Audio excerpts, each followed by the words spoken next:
ಭಗವಂತ ಇರುತ್ತಾನೆ ನಮ ಸುತ್ತ ಅವತಾರ ನಾನಾ ರೂಪವೋ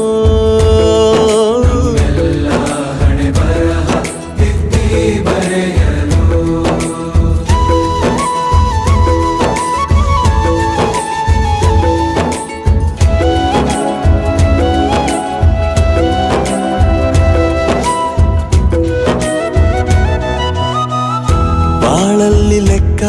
ಎಷ್ಟು ಮುಖ್ಯ ಎಂಬುದ ಬೆರಳಲ್ಲೇ ತೋರಿ ಕಲಿಸಿದ ಗುರುಗಳೇ